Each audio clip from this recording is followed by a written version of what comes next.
prions au nom de Jésus. Mie do gbe ɖa le Yesu be ŋkɔ me. Père Saint, nous voulons te bénir ce jour. Fofo kɔkɔe mi dzra yirɔ le gbe me keke me. Pour nous, c'est un grand privilège de parler de ta part. Ne mie yasi nukpɔkpɔ gã ɖo nye mia ƒoƒo tso gbɔwò.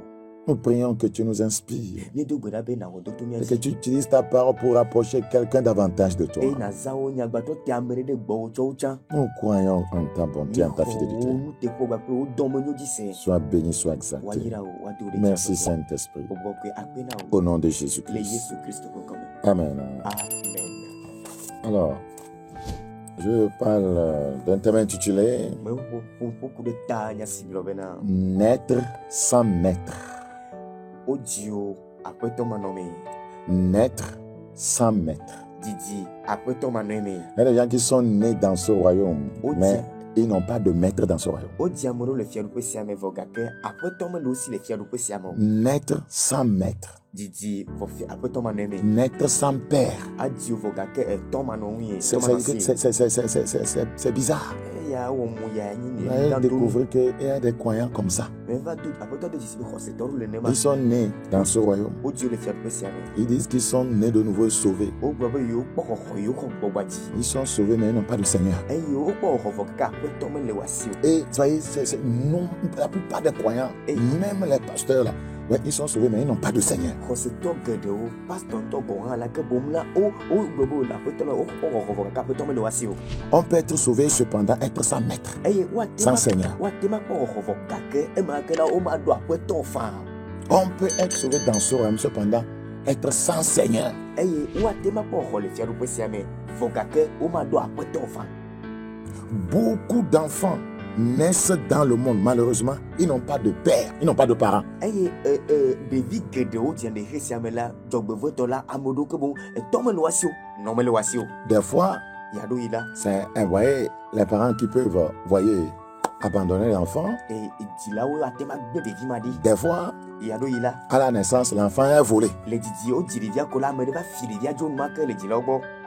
Ça arrive, Eva na ame nenema même dans certains hôpitaux. le dɔnɔkɔdzi le kɔdzi ɖo L'enfant naît wodzi ɖevia lo dans une famille le ƒome aɖe me.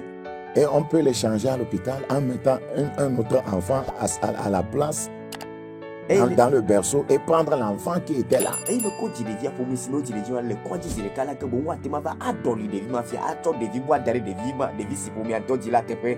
Donc ils sont volés par d'autres parents Eye be dzila bubuwo fie ma. qui veulent des enfants. Eye siwo le vi dzim. Satan aussi veut des enfants. Satana hã le viwo Il y a dzim. des gens qui naissent dans le royaume de Dieu, Eye amewo dzi ame siwo dzi dans la famille de Dieu, le mɔ ƒe ƒome me. mais ils sont nourris par la famille de Satan. Vɔ gake Satana ƒe ƒomee nyina. Donc ils sont nés dans le royaume, Egɔle wodzi wo le fiaɖuƒe mais me.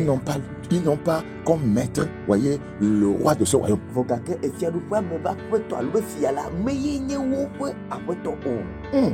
Des fois, les enfants sont volés par des hommes méchants Yaɖo la ame vɔ̃ɖiwo fina ɖeviwo. qui veulent faire d'eux des esclaves. Yewo dina be atsɔtsɔ kluviwoe. Et après, vous voyez, ils les utilisent pour des rituels. Alo emegbe woava zã hena kɔnu vime kɔnu Il y a wɔwɔ. des soi-disant chrétiens Amewo gbe be wonye qui disent qu'ils ont donné leur vie à Jésus. Yewo tsɔ va gbe na Yesu. Mais ce n'est pas Jésus qui est leur Seigneur, c'est le diable qui est leur Seigneur dans leur marche chrétienne. Menye Yesu nye woƒe aƒetɔ, abosam nye woƒe aƒetɔ le Kristo zɔzɔzɔ ame. C'est pourquoi je dis naître sans maître, Eta gblɔ be wodzi wo gake aƒetɔ me na si naître o. sans Seigneur, Didi aƒetɔ manɔe me. naître mais sans père. Didi vɔ etɔ manɔ si. C'est ce que nous voyons aujourd'hui. Enumɔ kpɔm mi le. C'est ce que le Seigneur m'a dit. Enya si aƒetɔ gblɔ na me ma. Tu sais, beaucoup de mes soi-disant enfants là, Be enya ame geɖe siwo gblɔ be je ne yewo suis nye pas la. leur Seigneur. Nyemenye woƒe Je ne aƒetɔ. suis pas leur père. Nyemenye wo tɔ o. Oui, vous voyez, il était arrivé à un moment où Jésus avait dit, voyez, à ces détracteurs, vous avez pour maître, vous avez pour père le diable. Eye eva va me Yesu va gblɔ ne yiƒe ame siwo tsi atsitre ɖe eŋuti gblɔ na be nuka be miawo la miato miawo fo nye Satana miaƒetɔ nye abɔsam. Oui, la Bible dit dans Jean 13. Bibla gblɔ Yohanes ƒe agbalẽ tame wi. Jean chapitre 13, le verset 13. Yohanes ƒe agbalẽ tame wi tɔƒe ame wi etɔ̃lia. Vous m'appelez maître et Seigneur. Vous dites bien, car je le suis.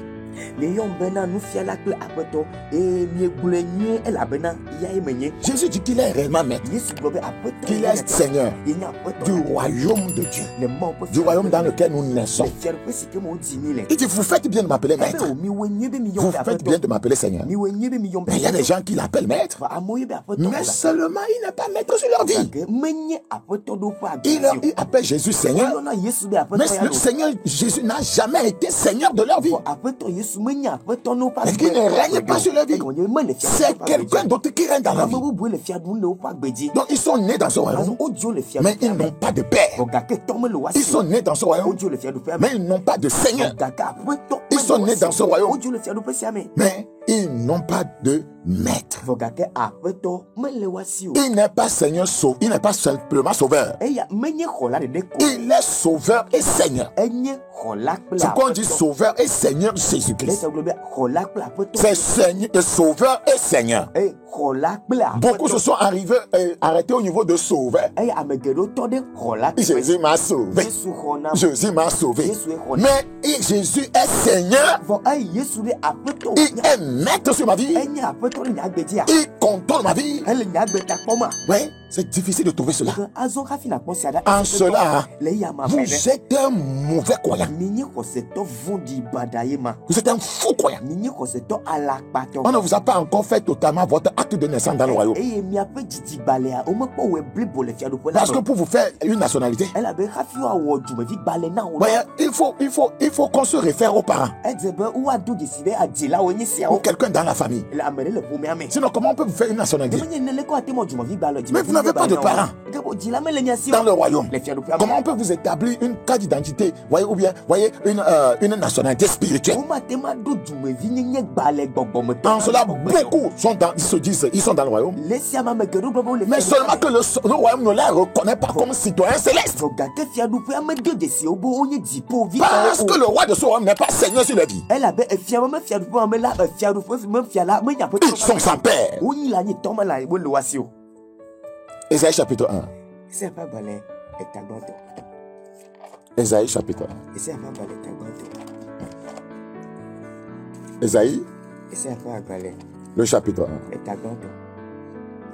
Le verset 1. Prophétie d'Ésaïe, fils d'Amon, sur Juda et Jérusalem, au temps d'Ozias, de Jotam, d'Akaz, d'Ézéchias, roi de Juda.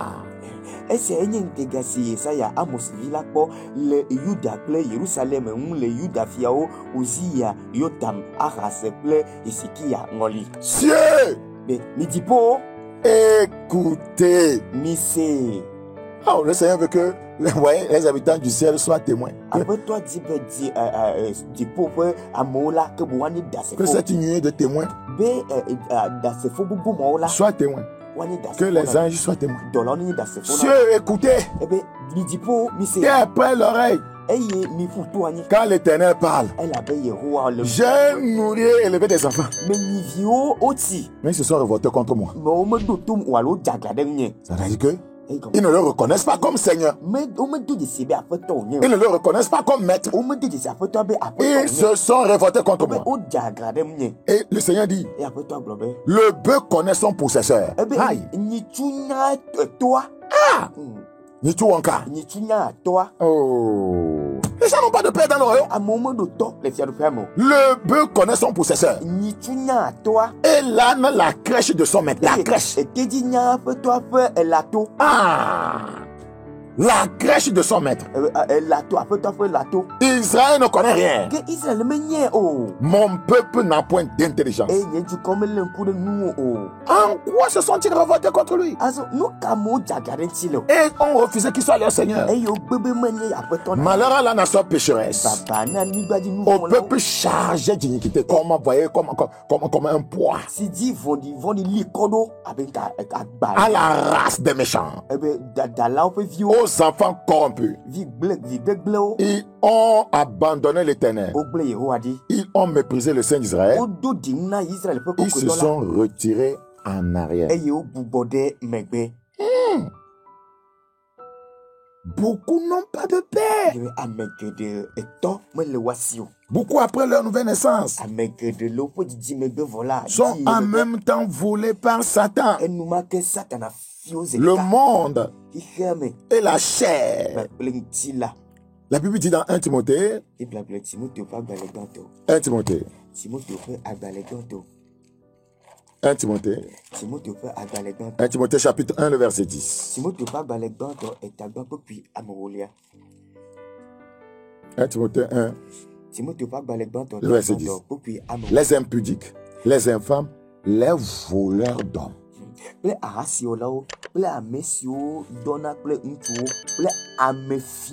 Ah! Ils sont nés. Mais les voleurs d'hommes les ont volés. Les gens ont été complètement volés spirituellement après leur naissance dans le royaume. Et ils n'appartiennent pas à Dieu. Mais ils vont à l'église. Ils prêchent. Ils chantent. Ils sautent dans l'église. Ils font partie des comités. Mais seulement, spirituellement parlant, ils appartiennent à un autre maître. Quand le mamie à te dérange, qui est ton maître? Quand tu es manipulé par l'esprit de sorcellerie, qui est ton maître? Quand tu es conduit, voyez, chaque fois à découcher, qui est ton maître? En tant que coureur de jupons dans l'église, qui est ton maître? Quand tu te rebelles contre le leadership, dis-moi qui est ton maître? Qui est ton maître? Quand tu fais ta propre volonté, qui est ton maître? Nous devons nous dire la vérité. Hein? Il faut que nous puissions nous dire la vérité. Et les gens avec un autre maître, ils sont partis à la table du Seigneur hier. C'est ça, c'est en cela que c'est une abomination pour dire qu'ils sont partis prendre la Sainte Seine. Parce qu'il n'est pas leur maître. Mais ils veulent manger à sa table. C'est tout le problème aujourd'hui. Les gens dont le Seigneur n'est pas le maître sur leur vie, ils veulent ce que Dieu donne. Miracle, bénédiction, guérison, ouvre-moi les portes. Pourtant, il n'est pas leur maître, mais ils veulent manger à sa table.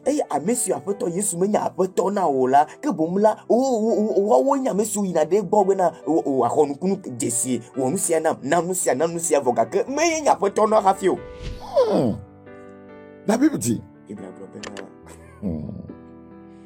Praise the Lord. Proverbe chapitre 30. Le verset 11. Proverbe 31. Proverbe 31. La Bible dit, il est une race qui maudit son père. Et qui n'est pas, voyez, et qui ne bénit point sa mère. Il est une race qui maudit son père. Qui maudit son père. Qui ne se soumet pas à son père. Qui se rebelle contre son père. Jusqu'à maudire son père. La femme de Job était dans cette lignée. Elle dit, maudit Dieu aimé. Et Job va lui dire non. Je ne peux pas faire partie d'une telle race. Et il y a des croyants comme ça qui ont maudit leur père spirituel, qui parlent mal contre leur père spirituel, qui parlent mal contre leur mère dans le Seigneur. Quelqu'un qui ne peut pas honorer, voyez, des hommes ne peut jamais honorer Dieu. Le Proverbe chapitre 30 maintenant, le verset 12. Il est une race qui se croit pure. Beaucoup de croyants pensent qu'ils sont purs. Et qui n'est pas lavé de sa souillure.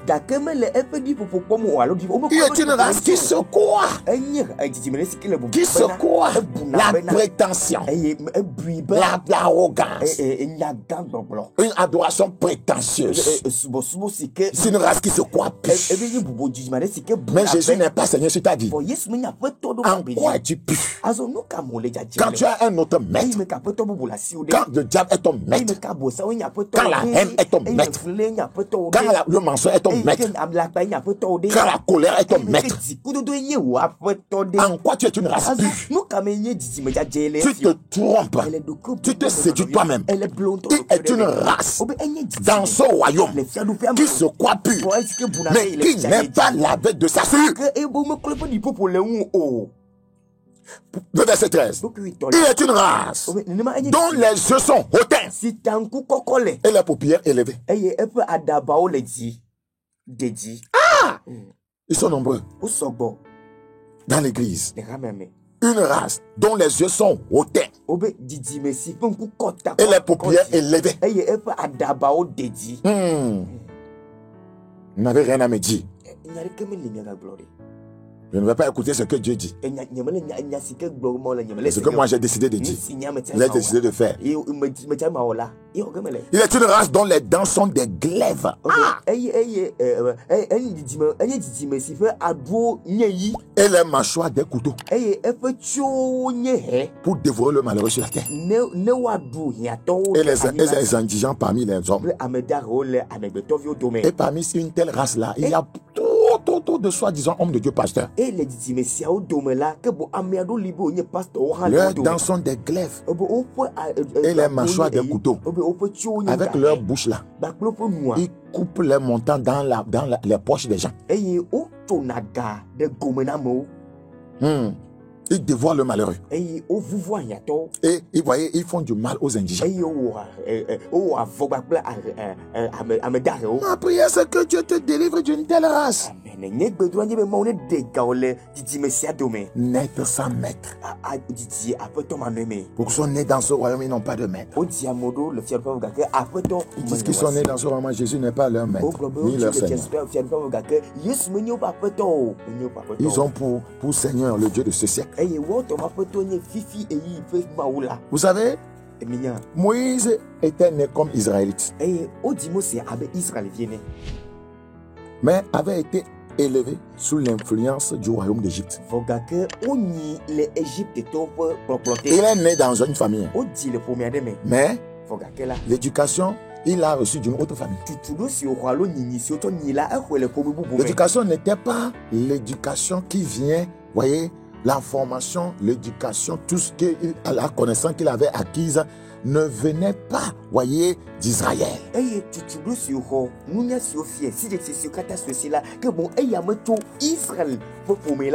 Donc les gens sont nés dans le royaume de Dieu, mais la conception de la vie qu'ils ont, ça vient de la psychologie, ça vient du monde. Mais ils disent qu'ils sont nés dans le royaume. Ils ne savent pas que dans le royaume, nous avons une manière de nous habiller, mais ils vont s'habiller selon le monde. Ils ne savent pas que dans ce royaume, nous avons une manière de parler. Nous avons une manière de nous comporter. Nous avons, voyez, des caractères qui sont propres à ce royaume. Ils ne savent pas qu'il y a une constitution, voyez, qui régit ce royaume. Ils sont nés dans ce royaume, mais ils se conduisent comme si c'était né en Égypte dans le monde.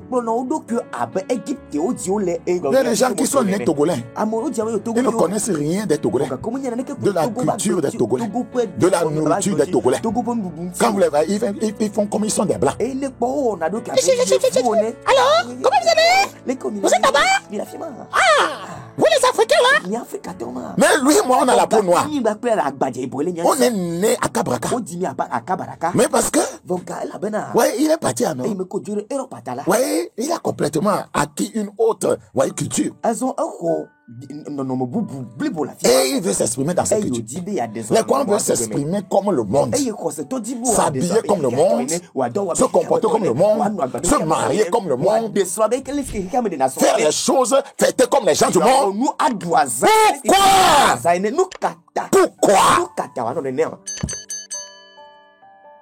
Pourquoi?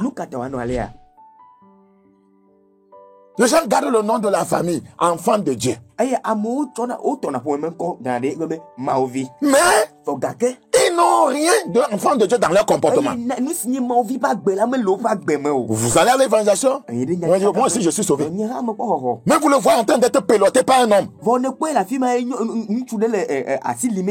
Mais vous voyez la femme là avec des mèches multicolores sur la tête. Dépigmenté, avec des collants qui décapent son sexe. Où est-ce que nous sommes en train d'aller? Exode 2. Exode. Exode chapitre 2, verset 1. Un homme de la maison de Lévi avait pris pour femme une fille de Lévi. Cette femme devint enceinte et enfanta un fils. Elle vit qu'il était beau et elle le cacha pendant 3 mois. Ne pouvant plus le cacher, elle prit une caisse de jonc qu'elle enduisit de bitume et de noix. Elle y mit l'enfant et le déposa parmi les roseaux sur le bord du fleuve. Il s'agit de Moïse ici. Ntwa de to lo ito la me de lewi nyonu lewi nyonu ade eye nyonu la fofu di ntwi esi okpo na eje de kala egle ti eto ke esi me gatem le eramu ola eto ede kusi si oto oto a adalwe eye otre ple angokem emegbela eto ede eto de villa. La fille de Pharaon va récupérer cet enfant. Emegbe Pharaon peut vivre avec Bien sûr que la sœur de l'enfant va parler à la fille de Pharaon d'aller chercher, voyez, une personne parmi les Hébreux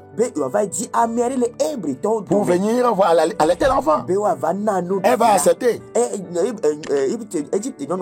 Alors, le verset 7, la sœur de l'enfant dit à la fille de Pharaon, veux-tu que j'aille te chercher une nourrice parmi les femmes des Hébreux pour allaiter cet enfant? Va lui répondre la fille de Pharaon. Et la jeune fille alla chercher la mère de l'enfant. C'est bon. Mais regardez ce qui va se passer au verset 10. Quand il eut grandi, elle amena la fille de Pharaon. Et il fut pour elle comme un fils. Regardez, elle est née quelque part, mais elle va avoir d'autres parents. Ah, beaucoup de croyances sont comme ça. Ce que je vous dis est spirituel. Les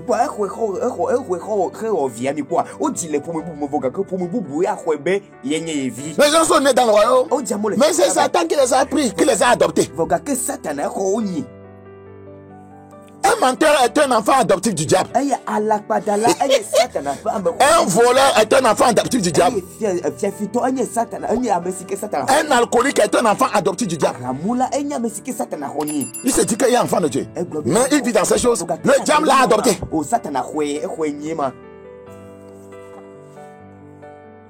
Un pasteur escroc, c'est un fils adoptif du diable. Lui, c'est un vrai fils adoptif du diable.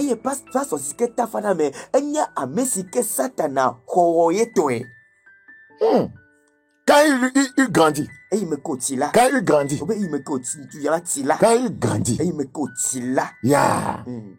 elle amena la fille de Pharaon.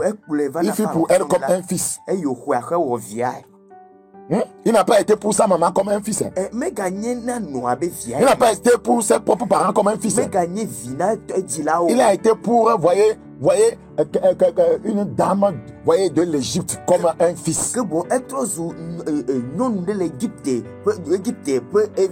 Elle lui donna le nom de Moïse. Quand dit-elle, je l'ai retiré des eaux.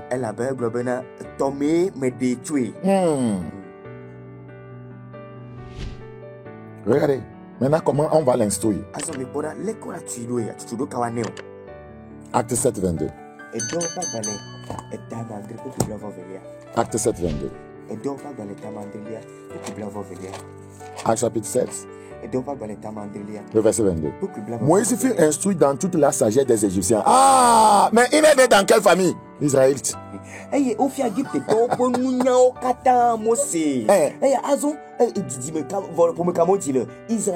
y a certains écrits comme ça. Le pasteur enseigne les membres selon la sagesse des Égyptiens.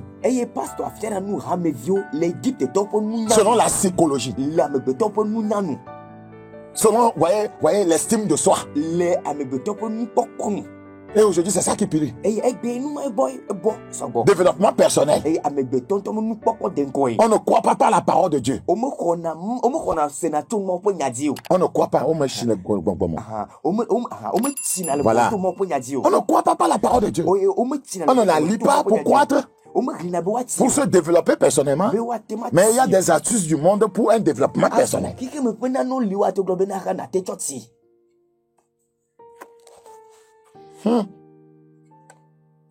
Que Dieu ait pitié de nous. Seigneur, pardonne-nous. Acte 7, 22 encore. Moïse fut instruit dans toute la sagesse des Égyptiens, pas la sagesse de Dieu. Si on l'avait instruit dans la sagesse de Dieu, il saura que, vous voyez, la sagesse de Dieu, c'est la crainte de Dieu, c'est la sagesse de Dieu. Que c'est la haine du mal. Il va tuer un homme. C'est parce qu'on l'avait montré comment on tue. Qui tu es dans l'église, qui te montre comment on avorte, madame? Tu es dans l'église, qui te montre comment on peut avoir un copain, une copine et vivre dans la fornication? Tu es dans l'église, qui t'enseigne la masturbation? Est-ce que ça vient de notre royaume, le royaume de Dieu? Tu dis que tu es dans l'église, tu es né de nouveau. Qui t'enseigne comment regarder des films pornographiques? C'est quel genre? Tu es instruit dans quel genre de sagesse? Pourtant, tu dis que tu es né chrétien, non? Que tu es né enfant de Dieu, je veux dire. Que tu es sauvé. Mais qu'est-ce qui règne sur ta vie? Qu'est-ce qui règne sur ta vie? C'est la sagesse égyptienne. Les coins se comportent comme les gens du monde aujourd'hui.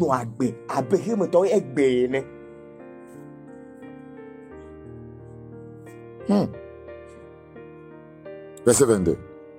Et il était puissant en parole et en œuvre.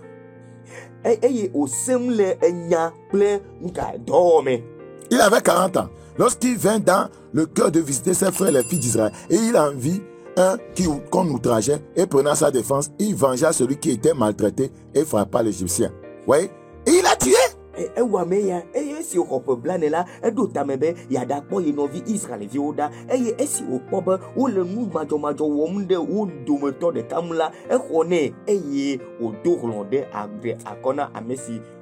Quelqu'un l'avait vu poser un tel acte. Et quand il va vouloir refaire la même chose, la personne va lui dire au verset 28, veux-tu me tuer comme tu as tué hier l'Égyptien?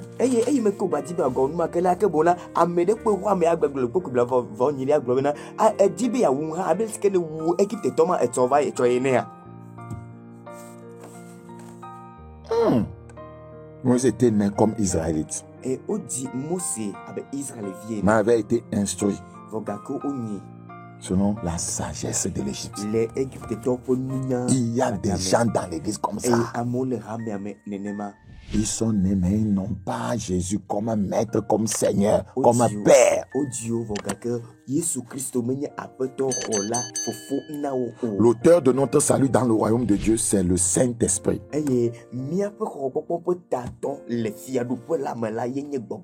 C'est la Bible qui le dit.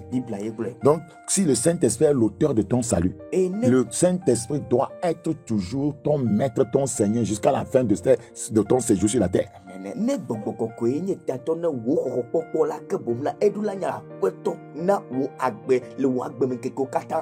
La Bible dit dans 2 Corinthiens 3:17, le Seigneur c'est l'Esprit. Donc il doit être Seigneur. L'Esprit doit être Seigneur sur ta vie jusqu'à la fin de tes jours. Est-ce que c'est le Saint-Esprit qui te conduit?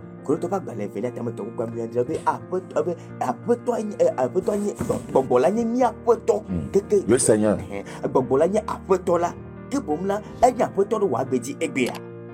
Le Seigneur c'est l'Esprit.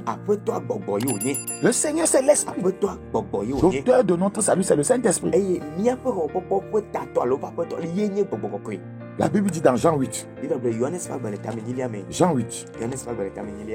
Jean. Chapitre 8. Je prie que Jean 16, je crois Jean 16 plutôt. Je prie que Dieu nous aide. Que Dieu nous aide sincèrement. Très important. Le verset 8, Jean 16, 8. Et quand il sera venu, il convaincra le monde en ce qui concerne le péché, le Saint-Esprit, ça, la justice et le jugement. Sans la conviction du Saint-Esprit, vous ne pouvez pas naître de nouveau dans ce royaume.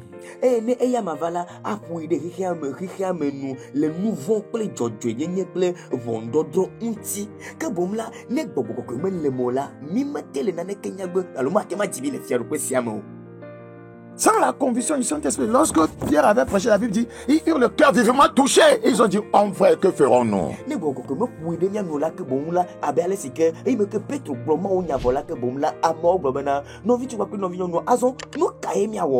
Les gens n'aiment plus des messages inspirés. Des messages qui les touchent, qui les convainquent pour abandonner le péché, vont s'énerver. C'est quelle chrétienté ça? Donc, ouais, on entre, on est né de nouveau, hein, par la conviction du Saint-Esprit, te convainc de ton péché. Et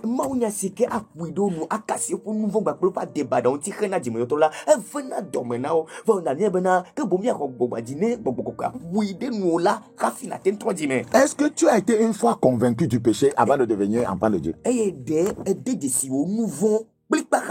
Quand on est convaincu que quelque chose est mauvais, on abandonne ça. Il convainca le monde en ce qui concerne le péché, la justice et le jugement. Prenez-le. Ouais, tout ministère d'un homme de Dieu qui n'est pas caractérisé par ces trois choses. C'est-à-dire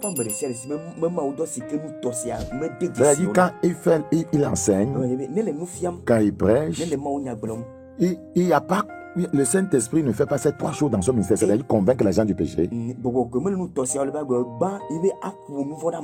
Le Saint-Esprit n'amène pas les gens à, voyez, arranger, amender leur vie pour mener la justice, la vie de justice. Le Saint-Esprit ne commet pas les gens, ne les amène pas, voyez, à savoir qu'il y a un jugement à venir et à faire tout pour l'échapper. C'est un ministère qui ne vient pas de Dieu.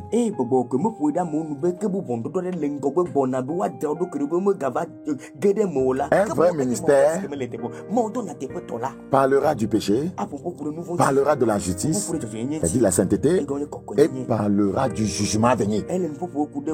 Mais qu'est-ce que nous avons aujourd'hui? Des ministères qui parlent de la prospérité, l'argent, tu vas réussir, tu vas voir ça, sauf on ne parle pas du péché, on ne parle pas de la justice, on ne parle pas du jugement à venir. Vous êtes dans un mauvais endroit. Vous êtes dans un mauvais endroit. Dans Jean 3. Jean chapitre 3, le verset 5. Jésus répondit, en vérité, je te le dis, si un homme ne naît d'eau et d'esprit, il ne peut entrer dans le royaume de Dieu. C'est la parole prêchée et mue par le Saint-Esprit qui convainc les gens à naître de nouveau. Yesu dom bena van mele egrom na mi bena ne omedi amecho tikple gbogbomo ola matem ani ma opo fiadu pola pe dom o enye nya de sike ogblon Maunya si ogblon eye gbogbo la tu odo to di puida menu rena gbogbaji parce que la parole est esprit et vie. Elle avait enyala nye gbogbo gbagbe. Ce qui est né de la chair est chair et ce qui est né de l'esprit est esprit. Donc on ne peut pas naître véritablement de nouveau sans l'œuvre du Saint-Esprit dans notre esprit humain. Et nous si on dit que nous si on dit que bomla on m'a démarqué bobadi ne pas peut bobo. Donc après la régénération de votre esprit humain, votre salut n'est pas total. Vous êtes bien sûr sauvé parce que vous êtes entré dans le royaume. Parce que ça commence dans l'esprit humain. Vous êtes connecté maintenant. Mais pour que ça soit total, le salut doit affecter non seulement votre esprit, mais l'âme et le corps.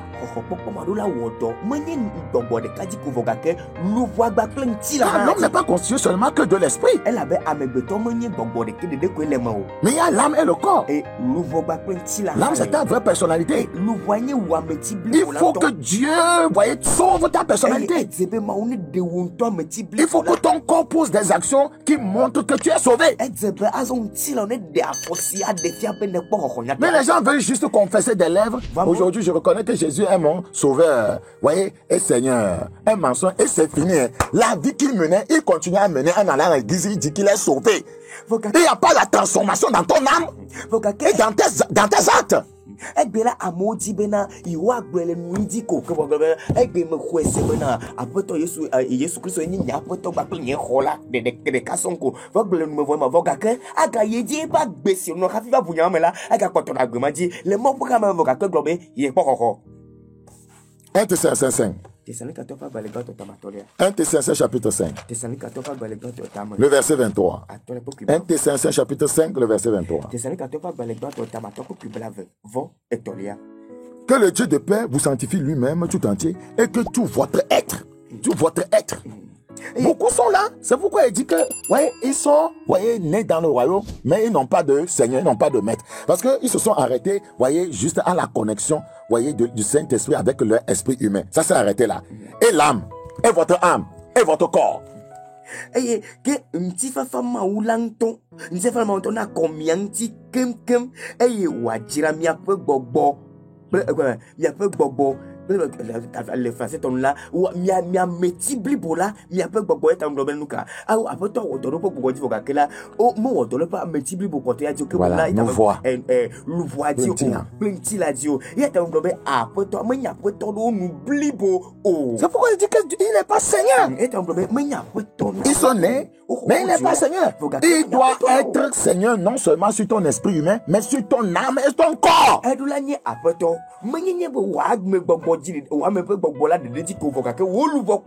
gens disent que c'est mon corps. Si je fume la cigarette, ça fait quoi? Mais tu dis que tu vas à l'église. Si je couche avec elle avant le mariage, c'est quoi? Nous allons nous marier, non? Tu n'es pas sauvé. Tu es un fornicateur. Vous allez à l'église, toi et ta famille, tu n'as pas payé la dot à ta femme. Vous vivez dans l'immoralité sexuelle. Tu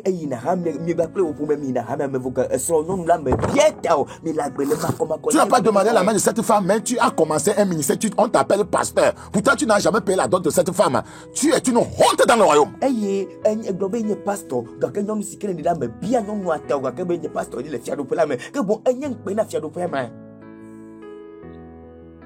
Que le Dieu de paix vous sanctifie lui-même tout entier et que tout votre être.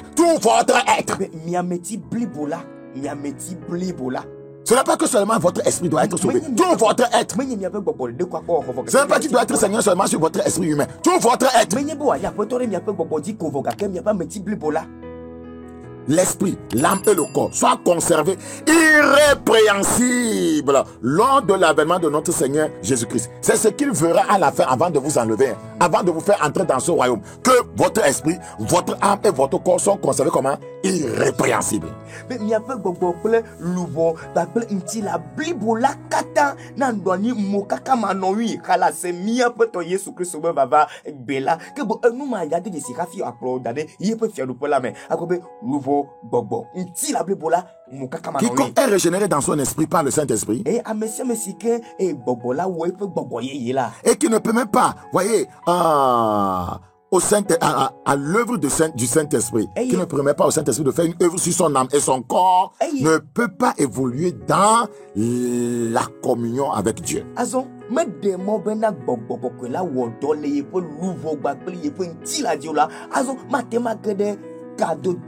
Il ne peut pas évoluer.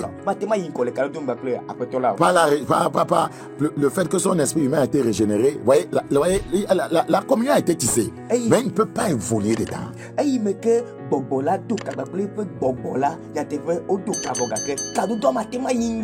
peut pas croître dans le Seigneur. Parce que, voyez, les souillures dans son âme et les actes qu'il pose, voyez, ne peuvent pas permettre Dieu de se révéler à lui. Elle avait dit pour les follower, à Fossio au Denala, au moins le monde de Gebe Mawatema de Doki Tofio. Quiconque ne permet pas au Saint-Esprit d'être aussi Seigneur sur son âme et son corps ne peut évoluer dans les choses spirituelles. Et Amérique, c'est que me démobe après ton année, après il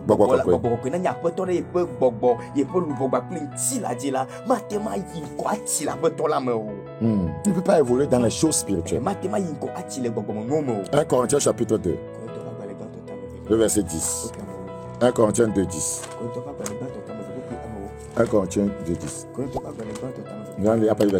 Verset 9. Mais comme il est écrit, ce sont des choses que l'œil n'a point vues, que l'oreille n'a point entendues, et qui ne sont point montées au cœur de l'homme, des choses que Dieu a préparées pour ceux qui l'aiment. que abe alesi ongrodi ene bena nusi onkume kpo o eye tome se kpo o eye omeva amepe dime kpo o nusia oma o jarina amesi o Lord. Quelqu'un qui refuse que Jésus soit Seigneur sur sa vie, en quoi aime-t-il Dieu? Eye amesi ke bebe apeto man apeto Yesu manya apeto de pa gbediore azo nous kamo loma. Et en quoi Dieu va se révéler à lui? Et nous kamema wa de donc Dieu nous les a révélés par l'esprit, car l'esprit sonde tout, même les profondeurs de Dieu.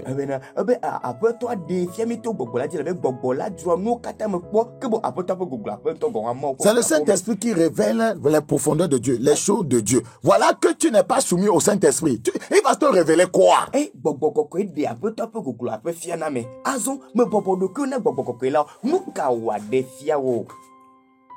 va te révéler quoi? Que le Seigneur ait pitié de nos âmes. Que le Seigneur ait pitié de nos âmes. Quand le Saint-Esprit n'est pas Seigneur sur ta vie, il ne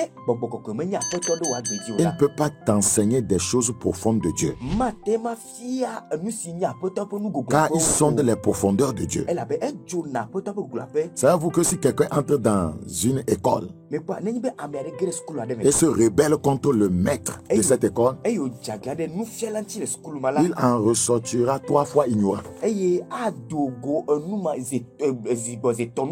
Beaucoup de croyants sont ignorants parce qu'ils sont entrés à l'école, voyez, du Seigneur Jésus, mais ils se rebellent contre lui. Ils refusent que Jésus soit Seigneur sur leur vie. C'est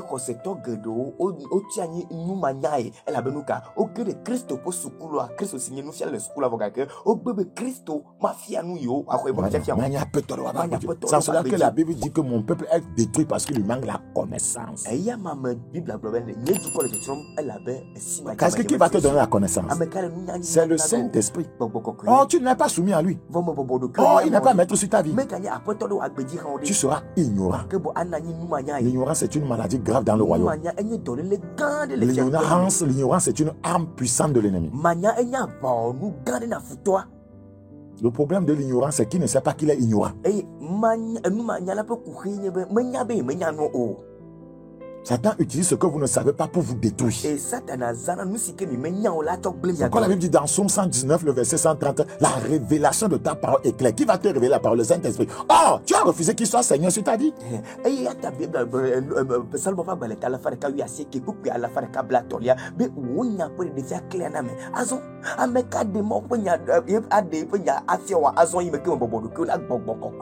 Beaucoup sont nés dans le royaume, mais demeurent Seigneur sur leur propre vie. Et vraiment, c'est déplorable. Beaucoup même. Beaucoup même sont seigneurs sur leur propre vie. Ce que le Seigneur Jésus veut leur dire sur l'habillement, il ne veut pas entendre. Ce que le Seigneur Jésus veut leur dire par rapport au caractère chrétien, ils ne veulent rien entendre. Ce que le Seigneur veut leur dire sur comment honorer ses pères, ils ne veulent rien entendre.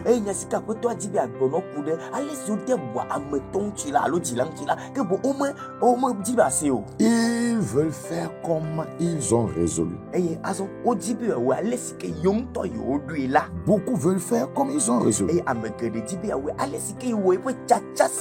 Pour mieux t'aider, par la grâce du Seigneur, je vais te parler des caractéristiques d'un croyant sauvé mais sans Seigneur. Quand je dis sauvé ici, je voudrais dire simplement que son esprit, voyez, humain est entré en contact avec le Saint-Esprit. Mais le Saint-Esprit n'a pas œuvré sur son âme et son corps. Et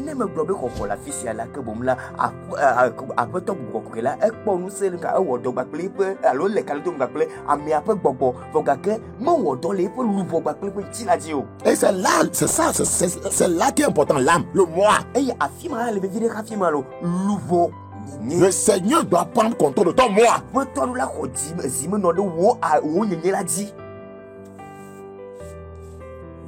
Sinon, tu n'as pas de Seigneur. Tu n'as pas de Seigneur. Dans ce royaume, ne faisons pas les choses comme nous-mêmes nous voulons. Nous avons un Seigneur. Quand vous rentrez dans une entreprise ou bien vous êtes employé là-bas, il y a un directeur. Vous ne pouvez pas faire ce que vous voulez là-bas. Vous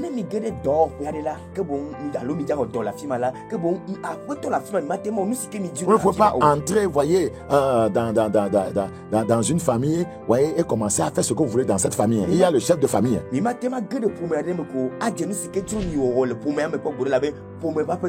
En tant qu'une femme, un homme ne peut pas vous épouser et il vous amène chez lui et vous commencez à le commander.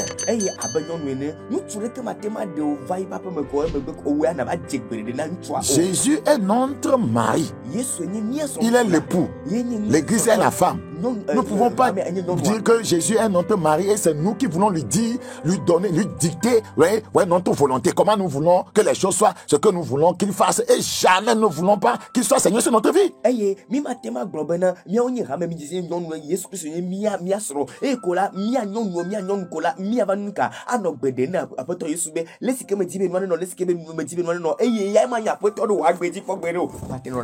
Je vais vous parler de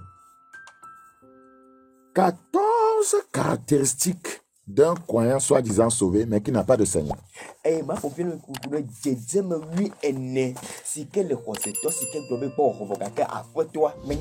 Si un de ces choses que je vais décrire se retrouve dans ta vie, ce qui est sûr, à la fin de toutes choses, tu n'iras pas au ciel. Il te vomira.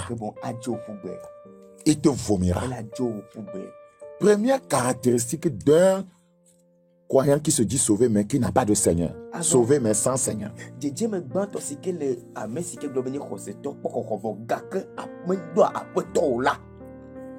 1. La propre volonté. La propre volonté. Daniel 9.5.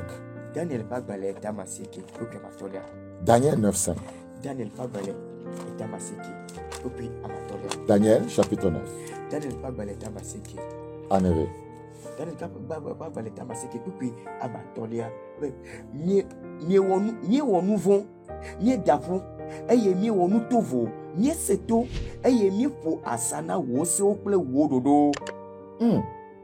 Nous avons péché.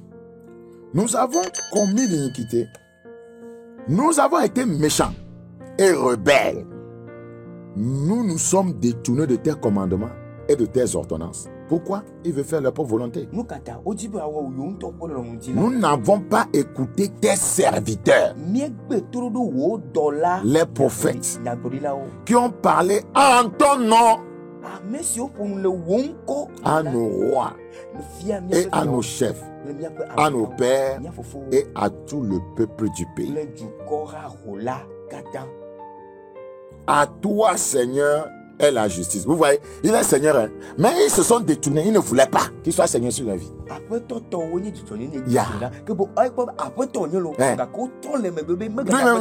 Lui, on l'appelle Seigneur. Il dit que nous sommes détournés de toi. Nous n'avons pas voulu t'écouter. C'est-à-dire que nous ne voulons pas que tu sois Seigneur sur nous. Nous voulons faire ce que, voyez, nous voulons faire notre propre volonté. Jérémie 44. Jérémie chapitre 44. Tu es à la maison, tu ne fais rien. Ouvre ta Bible avec nous. C'est le temps de l'enseignement biblique. Nous devons nous fortifier dans la foi. Jérémie 44, le verset 16.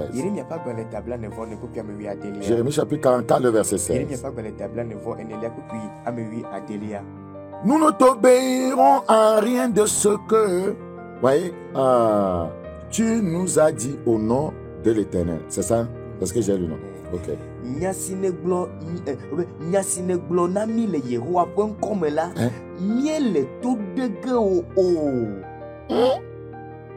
Nous ne t'obéirons en rien. Nous ne t'obéirons à rien. C'est eux qui ont demandé à Jérémie d'aller chercher Dieu et de voir quel message Dieu veut leur transmettre. Va voir notre Seigneur. Ce que notre Seigneur va nous dire, va dire là. Nous allons faire ça. Et il va dire, mon Seigneur est votre Seigneur. M'a dit de vous dire ceci, ceci, ceci. Et le peuple a répliqué. Nous ne t'obéirons à rien de ce que tu nous as dit au nom de l'Éternel. Ils savent que c'est au nom de l'Éternel, mais ils disent qu'ils ne vont pas pas faire là.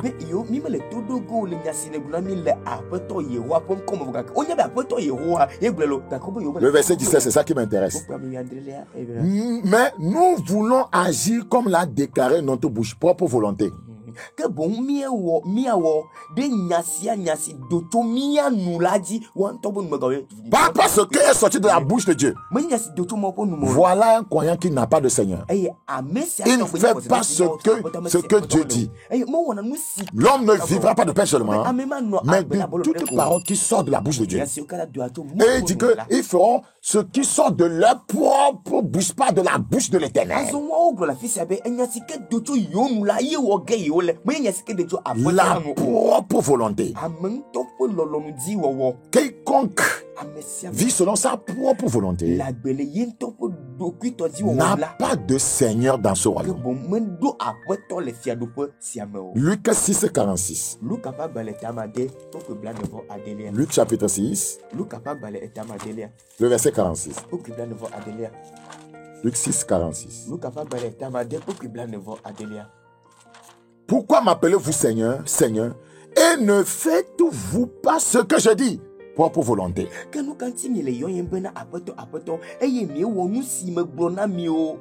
Maman, tu l'appelles Seigneur, non? Tu n'as jamais fait ce que Dieu te dit. Marie a dit au serviteur à la fête des noces de Cana, faites tout ce qu'il vous dira. Faites tout ce qu'il vous dira. C'est en cela qu'on dira que vous avez un Seigneur. Même si ce qu'il vous dit est bizarre, vous le faites. Les hommes peuvent vous insulter. Faites ce qu'il vous dira.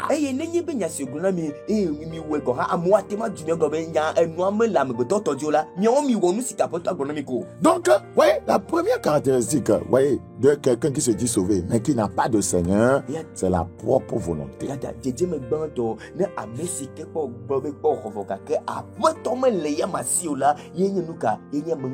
Il faut la volonté de qui? Il fait la volonté du diable.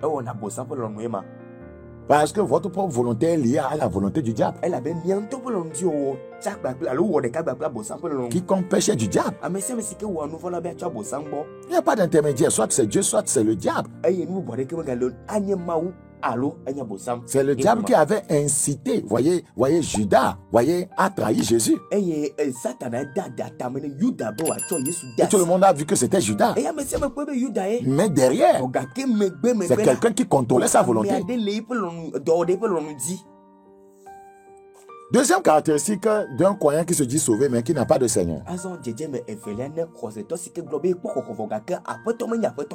C'est la désobéissance.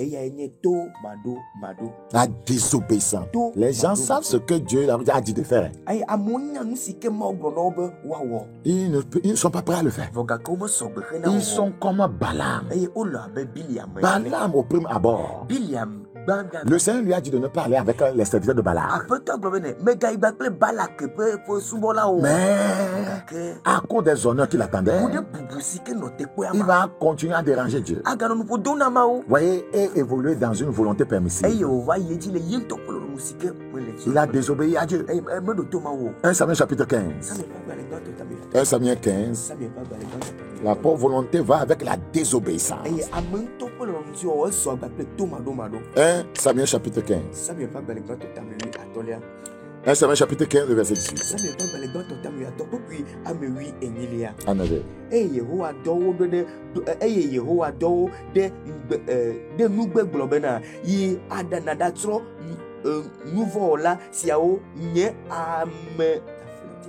L'Éternel t'avait fait partir en disant, va et ne vous pas interdit ces pécheurs. Les Amalécites, tu leur feras la guerre jusqu'à ce que tu les aies exterminés. C'était un ordre pour Saül d'aller détruire les Amalécites. C'était clair. Mais qu'est-ce qui va se passer? La Bible dit, pourquoi n'as-tu pas écouté la voix de l'Éternel? Pourquoi t'es-tu jeté sur le butin? Et as-tu fait ce qui est mal aux yeux de l'Éternel? Saül répondit à Samuel, j'ai bien écouté la voix de l'Éternel. Et j'ai suivi le chemin par lequel m'envoyait l'Éternel. J'ai amené Agar, le roi d'Amalek. Et j'ai dévoué pas interdit les Amalécites. Et le peuple a pris sur le butin des brebis et des bœufs comme prémisse de ce qui devait être dévoué, afin de les sacrifier à l'Éternel ton Dieu à Gilgal. Dieu avait-il demandé ces sacrifices? Et toi, le leader à qui on a dit non, de dévouer tout ça là par interdit, et tu dis qu'on a pris ça pour sacrifier à l'Éternel. Est-ce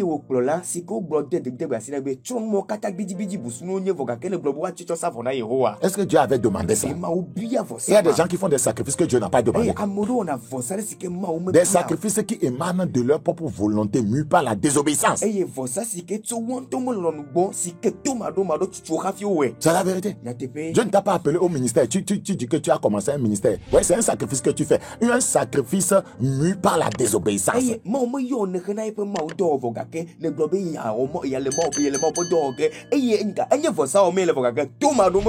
Dieu t'a-t-il dit de l'aider? Dieu t'a-t-il dit d'aller mettre en place une assemblée? Tu fais un sacrifice que Dieu n'a pas demandé. Tu fais un sacrifice que Dieu n'a pas demandé. Il y a des ministères établis dans la désobéissance et la propre volonté.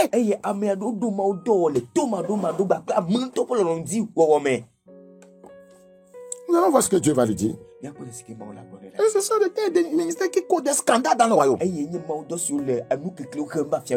Parce que va finir, vous voyez, Saül va être un scandale dans le royaume. Oui, le Seigneur va le dire au verset 22. Samuel dit: l'Éternel trouve-t-il du plaisir dans les holocaustes et les sacrifices, comme dans l'obéissance à la voix de l'Éternel?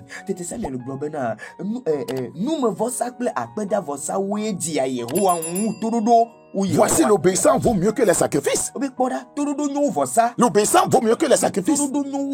L'obéissance vaut mieux que les sacrifices. Combien font des sacrifices? Sacrifices pour aller à l'église. Sacrifices pour donner pour la construction, voyez, du temple. Sacrifices pour aider, voyez, à soutenir l'œuvre. Sacrifices pour aider à la prédication, à la télévision, à la radio. Ils font des sacrifices pour que le ministère s'étende. D'autres font des sacrifices, ils donnent leur véhicule. D'autres font des sacrifices, ils donnent leur terrain. Mais n'obéissent jamais à Dieu. Dieu dit qu'il ne veut pas ça. Vous n'êtes pas dans la vérité, vous ne pouvez pas dire ça. Dieu dit qu'il ne veut pas ça. Je ne veux pas tes sacrifices. Je veux que tu m'écoutes. Je veux que tu m'écoutes. Je veux que tu m'écoutes. Et c'est quand on fait des dons au pasteur, les pasteurs n'arrivent plus à dire la vérité. Ah, pasteur, prends 2 millions. Tu sais que cette femme-là qui te donne l'argent là, elle est dans la désobéissance flagrante. Voyez, contre la parole de Dieu.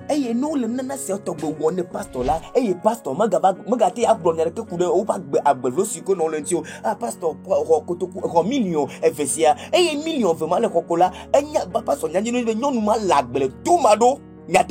voici, l'obéissance vaut mieux que les sacrifices et l'observation de sa parole. Combien observe la parole de Dieu aujourd'hui? Vaut mieux que la graisse des béliers. Vaut mieux que tout ce que tu amènes pour engraisser l'église. Car la désobéissance est aussi coupable que la divination. Tout désobéissant est un devin. Tout désobéissant dans ce royaume est un sorcier. La désobéissance est de la sorcellerie. Et la résistance, résister à Dieu, résister à son appel, résister à son commandement. Oui, la résistance ne l'est pas moins que l'idolâtrie et le téraphim.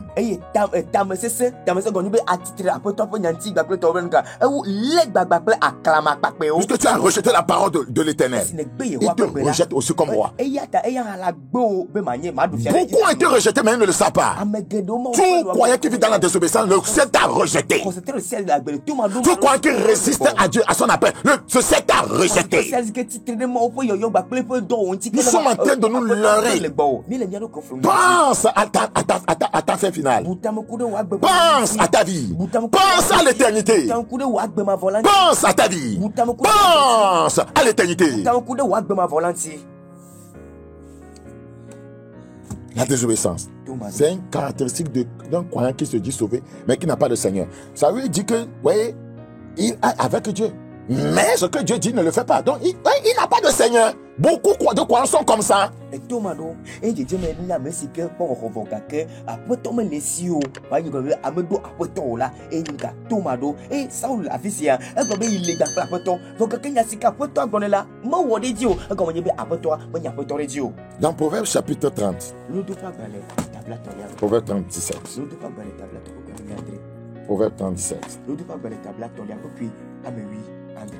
Oui, le but que Dieu poursuit, c'est de nous réveiller, de nous aider à revenir à lui. Ce n'est pas un message de condamnation, mais de réveil. Voilà. Si quelqu'un doit réveiller quelqu'un, il faut qu'on le tape. Quelqu'un qui dort profondément là, pour le réveiller là, vous devez le taper. Vous prenez l'eau, vous versez sur lui. L'eau ici, c'est le Saint-Esprit. Il faut que le Saint-Esprit te frappe pour que tu reviennes. Proverbe 37. Proverbe 37. L'œil qui se moque d'un père et qui dédaigne l'obéissance envers une mère, les corbeaux du torrent le perceront et les petits de l'aigle le mangeront. Vous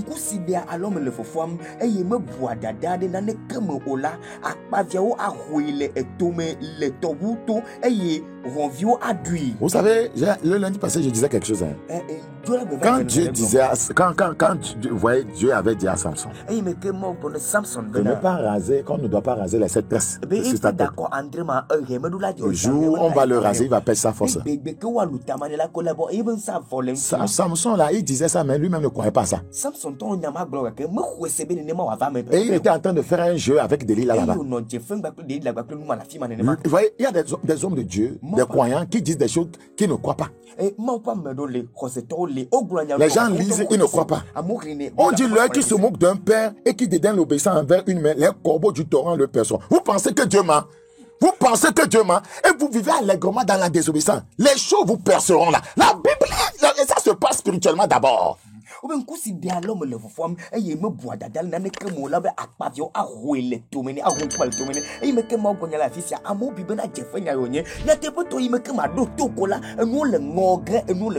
corbeaux, ce sont des démons là.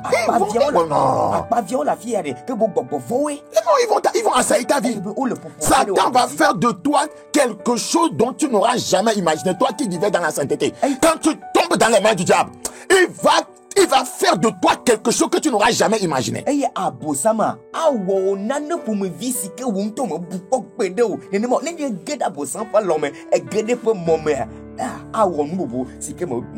Jérémie chapitre 35.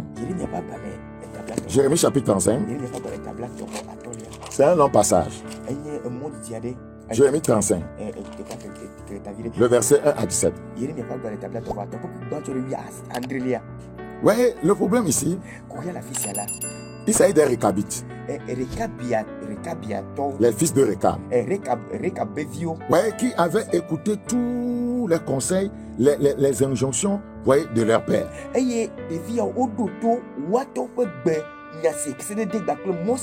Verset 6. Mais il répondit, nous ne buvons pas de vin, car Jonadab, fils de Récab, notre père, nous a donné cet ordre. Nous ne boirons jamais de vin, ni nous, ni nos fils. Que Odombena, ni le Weno, Elabena, ni Fufu Yona Dabe, Rehabvi, des Senami Bena, Miakble Miavio, Mimagano Wen.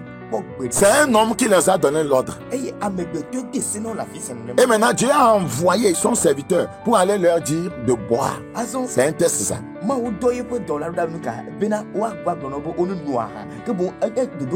Oui, buvez du vin. Oui, habitez sous des tentes. Ils ont dit, Jérémie, Récab notre père. Il nous a refusé ça. Que ça, c'est ce que tu vas nous dire ici. Moi, on ne va pas t'écouter. Ça a tellement touché Dieu. Le verset 8 dit, nous obéissons à tout ce que nous a prescrit Jonadab, fils de Récab, notre père. Nous ne buvons pas de vin pendant toute notre vie.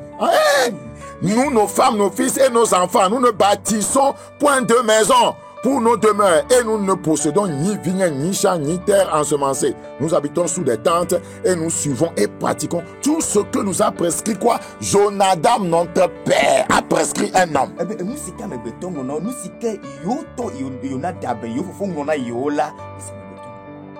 Ça va toucher Dieu. Et Dieu va dire, je suis tel. J'envie Jonadab, j'envie les fils de Rekab, j'envie Jonadab leur père. Si on pouvait m'écouter aussi comme on écoute cet homme. Leur père. Si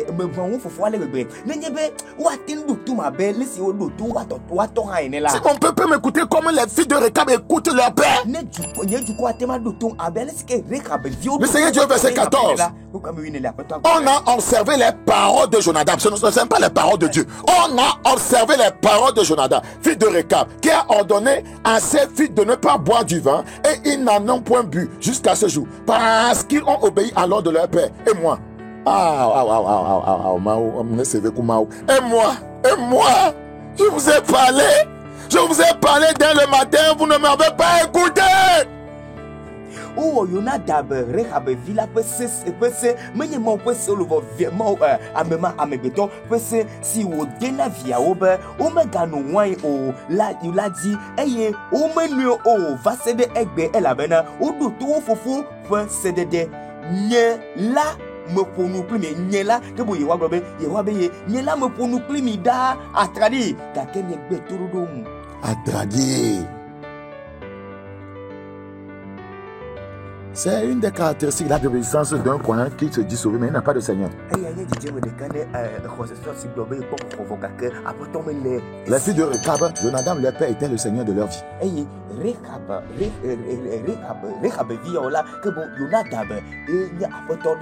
Troisième caractéristique de quelqu'un qui se dit sauvé, mais qui n'a pas de Seigneur, il déshonore son maître. Il déshonore son maître, déshonore Dieu. Malachie 1:6. Un fils honore son père et un serviteur son maître. Si je suis père, où est l'honneur qui m'est dû? Si je suis maître, quelle la crainte qu'on a de moi? Quatrième caractéristique d'un croyant qui se dit sauvé mais qui n'a pas de Seigneur, c'est l'absence de crainte de Dieu. À la fin du verset 6 encore, Malachie 1, il dit, si je suis maître, où est la crainte qu'on a de moi? L'absence de la crainte de Dieu dénote que Dieu n'est pas Seigneur sur ta vie. Proverbe chapitre 1, le verset 29. Proverbe 1, 29.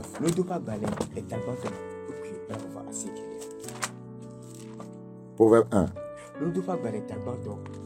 le verset 29. Parce qu'ils ont haï la science et qui n'ont pas choisi la crainte de l'Éternel.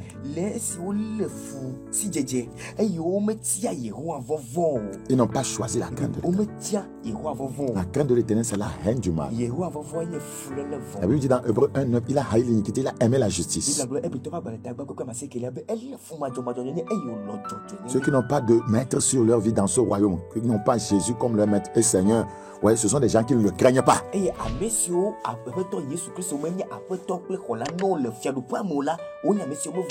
Quiconque craint Dieu s'éloigne du mal.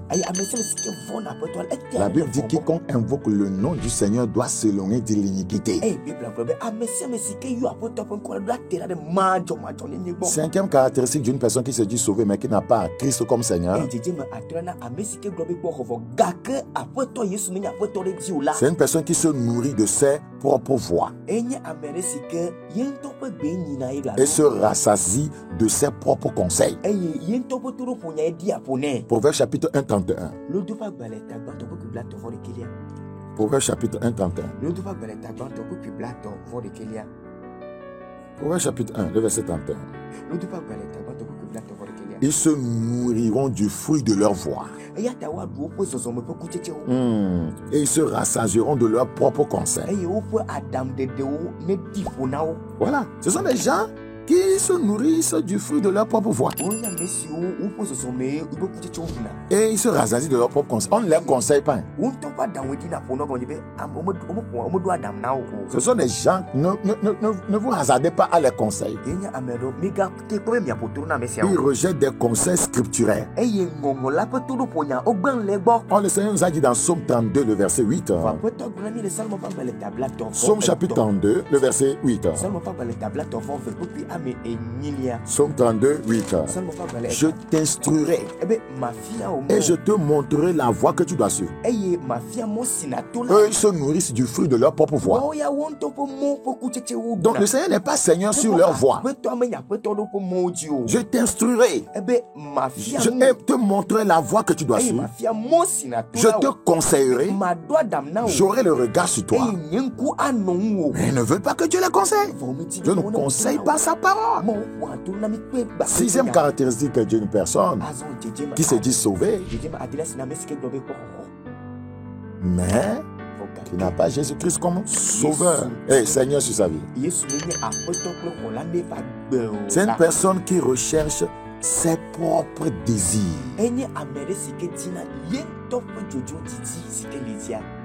C'est une personne qui recherche son propre désir. Proverbe chapitre 18, le verset 1. Proverbe chapitre 18, le verset 1. Celui qui se tient à l'écart cherche ce qui lui plaît. Pourquoi les gens se mettent à l'écart de leurs frères? Pourquoi les gens se mettent à l'écart de leurs soeurs? Pourquoi les gens sont dans la même église, mais voyez, ils se mettent à l'écart? Ils cherchent ce qui leur plaise. Celui qui se tient à l'écart, la Bible dit que nous sommes un corps. Maintenant, voici que le pied s'est mis complètement à l'écart et ne veut même pas sentir, voyez, la tête, ne veut pas sentir les bras. Donc, je me demande, est-ce que nous comprenons même la vie chrétienne?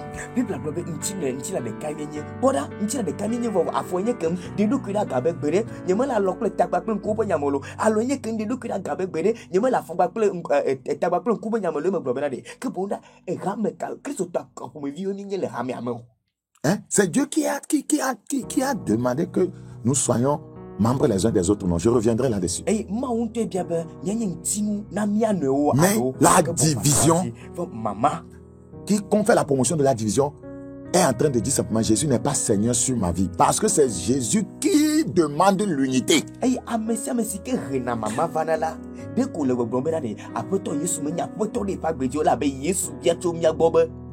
On se met à l'écart, on est imbu de soi-même, on n'a pas de garde pour les autres. Ce n'est pas ça, c'est que je ne comprends pas ça. Celui qui se met à l'écart cherche ce qui lui plaît. Vous corrigez quelqu'un parce que il veut faire ce qui lui plaît. Il se met à l'écart. Il quitte l'église. Il ne vient plus. Il coupe les contacts avec vous. Mais on dit qu'on est chrétien. Vous n'êtes pas chrétien. Vous êtes chrétien. Vous êtes en crise. Chrétien. Yeah. Vous êtes en crise. Vous êtes chrétien. Ce n'est pas chrétien, c'est chrétien.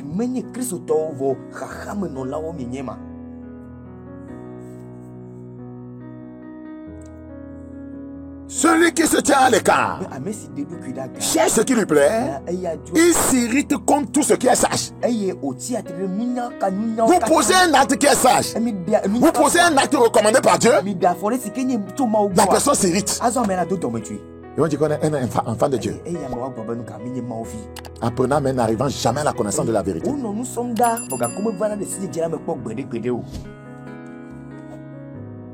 Quand vous ne vous adaptez pas à leur style de vie et que vous prenez la parole de Dieu pour orienter toutes choses, ils s'énervent. Parce qu'ils veulent leur propre désir.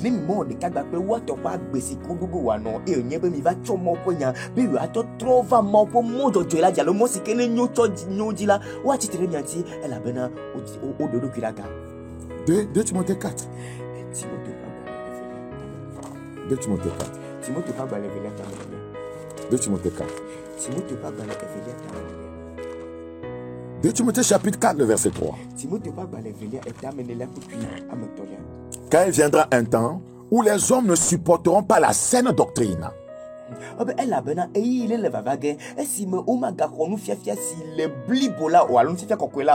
est dans ce temps-là. Mais ayant la démangeaison d'entendre les choses agréables, pourtant ils se disent sauvés. Pourtant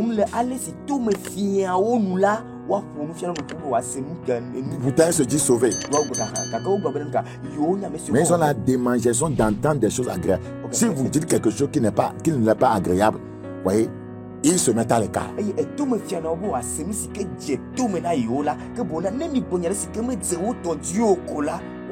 Ils se donneront une foule de docteurs selon leur propre désir. Leur propre désir. Leur propre désir. Ils veulent un pasteur qui fait les choses comme eux ils désirent. Sinon vous devenez leur ennemi. Ce pasteur devient leur ennemi. C'est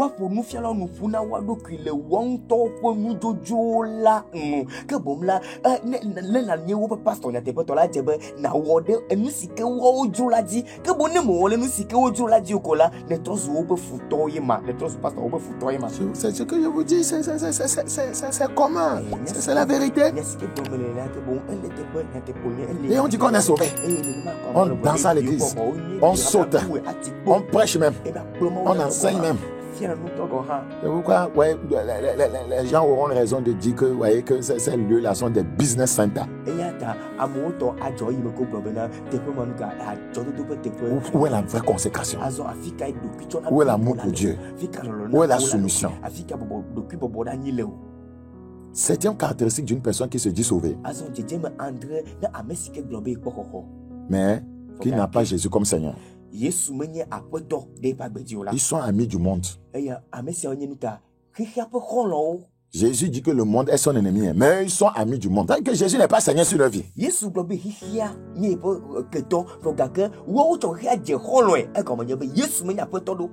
Jean chapitre 4. Adultère que vous êtes, ne savez-vous pas que l'amour du monde est inimitié contre Dieu? Celui donc qui veut être ami du monde sera ennemi de Dieu.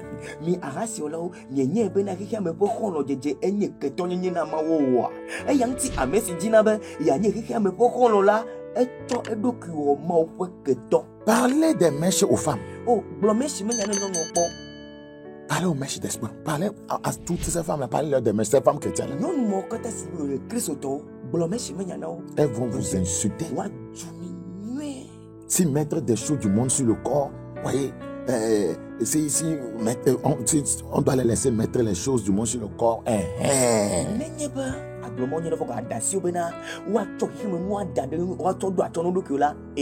Porter, voyez, des collants pour décalquer leur nudité et venir séduire les hommes. Et quand on les laisse,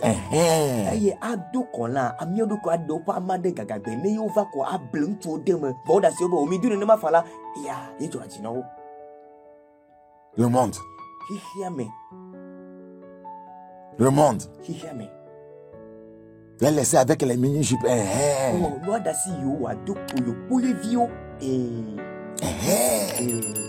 Le monde. Parce qu'ils ne croient pas la parole de Dieu. Et elles ne savent pas, ces femmes, qu'elles sont déjà ennemies de Dieu à cause de l'amour du monde. Beaucoup d'ennemis de Dieu viennent sauter les dimanches à l'église. Et beaucoup d'ennemis de Dieu sont des prédicateurs. Parce que c'est cet homme de Dieu là qui se dit homme de Dieu qui fait la promotion de la mondanité.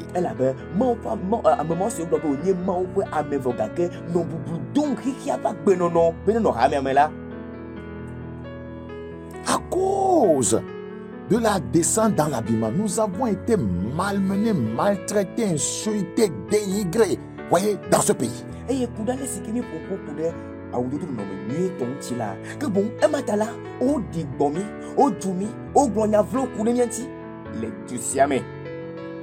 C'est la vérité. Je n'ai jamais changé ça. Je suis ici à la radio, ça fait plus de 10 ans.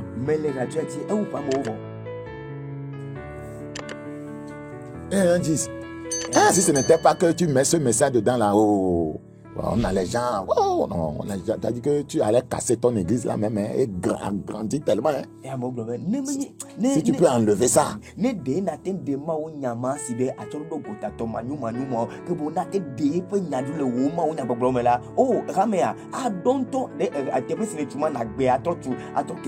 Je cherche la faveur des hommes. Est-ce aux hommes que j'irai rendre compte? Pourquoi on va chercher la gloire de ce monde et aller finir, voyez, on va finir rôti en enfer.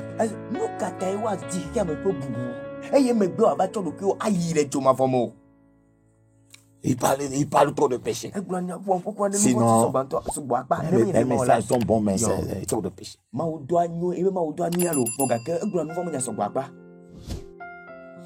C'est Cocoliche qui a tué Jésus à la croix. Ce n'est pas le péché. C'est pas de quoi?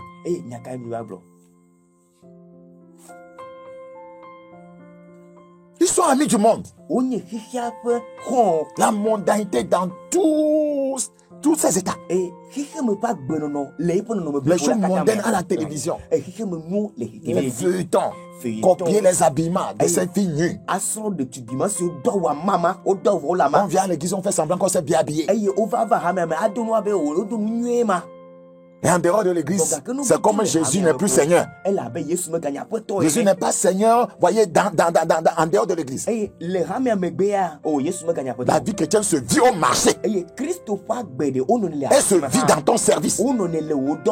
Elle se vit quand tu voyages. Elle se vit au milieu de la famille.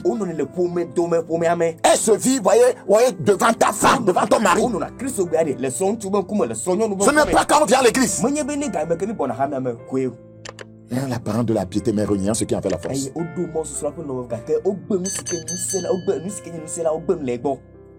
Huitième caractéristique d'une personne qui est sauvée, mais qui n'a pas Jésus comme Seigneur. Ils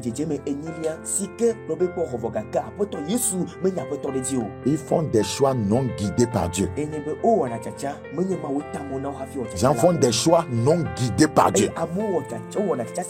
Des choix guidés par l'intérêt personnel. Des choix guidés par des honneurs. Des choix guidés par la gloire de ce monde. Des choix guidés par la popularité. Des choix guidés par le fait qu'on cherche à être reconnu. Exode 13. Exode chapitre 13. Exode chapitre 13. Les gens sont nés dans le royaume, ils ont fait l'exode vers le monde.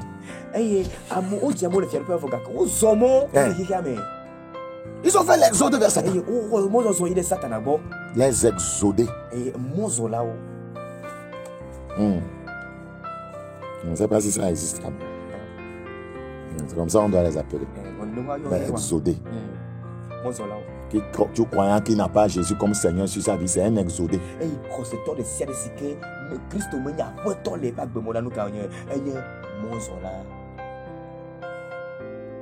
Ils ont Yam. Exode 13. Exode 13, 21. Exode chapitre 13, verset 21. L'Éternel allait devant eux. Le jour dans une colonne de nuée pour les guider dans leur chemin. Et la nuit dans une colonne de feu pour les éclairer afin qu'ils marchassent jour et nuit. La nuit représente le Saint-Esprit. Ceux qui n'ont pas Seigneur dans leur vie, ils font des choix non guidés par l'Esprit.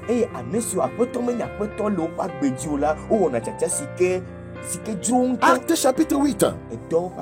Acte chapitre 8, le verset 29. Acte 8, 29. L'Esprit dit à Philippe, avance, approche-toi de ce char. Ouais, ce n'était pas par sa propre volonté.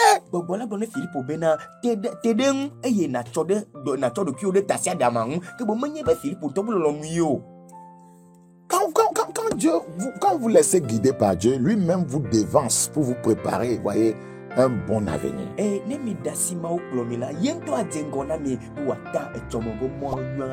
Oui, ça dit, mais ouais, si tu ne vas pas avec nous, ne pousse pas à partir. Hein. C'est ça. Tu as dit que tu fais un choix alors que Dieu n'est pas dedans.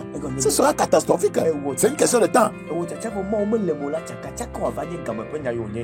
Praise the Lord. Pierre a dit qu'il faut obéir à Dieu plutôt qu'aux hommes. Vous voyez, Néhémie maintenant.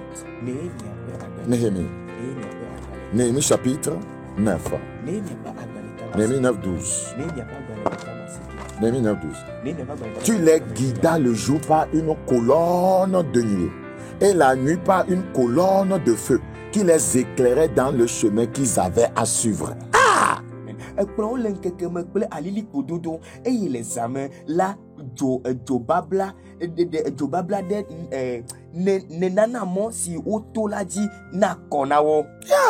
Il est conduit sur le chemin qu'ils doivent suivre.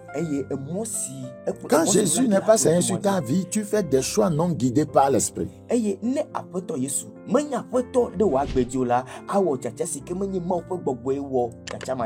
puis cela ne préoccupe plus les gens. Hein.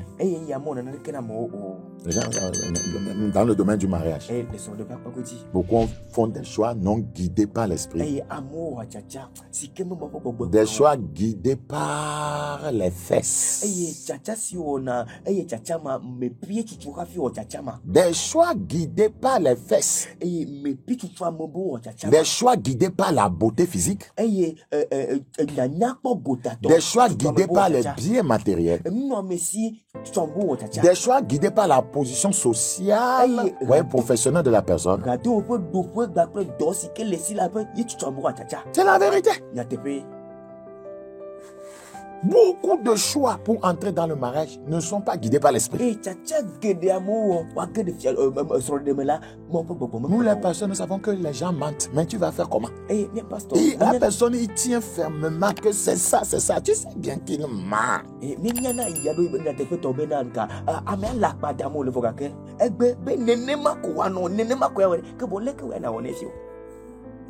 Tout le monde ment, tout le monde. Job 29, 3. Job 29, 3. Verset 2. On va lire verset 2 pour mieux comprendre. C'est Job qui parle. Oh, que ne puis-je être comme au mois du passé, comme au jour où Dieu me gardait, quand sa lampe brillait sur ma tête et que sa lumière me guidait dans les ténèbres. Alléluia. Oh, dewa nonam abedi muta to ople ikeke si o me ma o tanyela ene esi me epe akadi klede tanyeme eye me no epe kekeli me reto viviti rezo to viviti me la. Osée chapitre 11. Le verset 3. C'est moi qui guidais les pas d'Éphraïm. Est-ce que Dieu guide nos pas encore aujourd'hui? Eh bien, c'est moi qui guidais les pas d'Éphraïm. Ailleurs, les Écritures disent, mes pieds se sont attachés à ses pas. La Bible dit encore, ses pas donnent, déversent, voyez, l'abondance. Si tu ne marches pas sur ses pas, tu veux quelle abondance?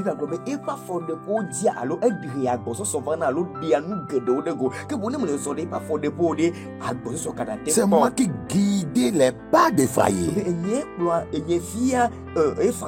le soutenant par ses bras. Et ils n'ont pas vu que je les guérissais.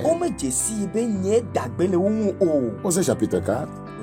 Nous devons oser nous laisser conduire par le Saint-Esprit. Nous devons oser nous laisser guider par le Saint-Esprit. C'est très important. Osée chapitre 4, le verset 12. Mon peuple consulte son bois, il ne consulte pas Dieu. Et c'est son bâton qui lui parle.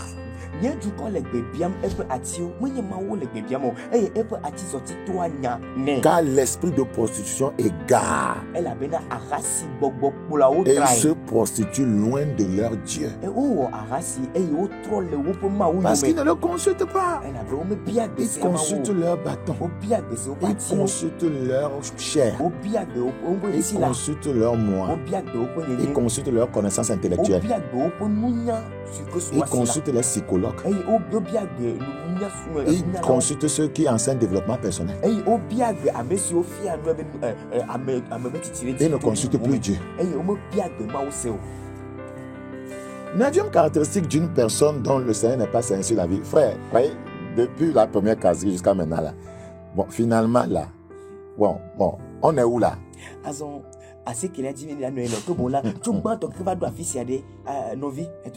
Donc, disons là, on est où? Tu es né dans le roi, mais tu n'as pas de maître. Tu es né dans une famille, mais tu n'as pas de père.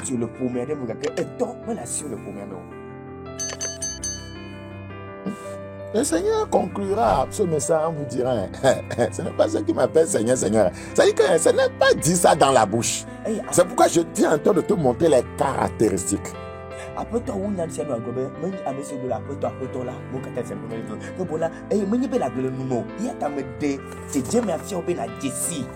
Neuvième chose, une personne qui se dit sauvée mais qui n'a pas Jésus comme Seigneur est une personne rebelle. Elle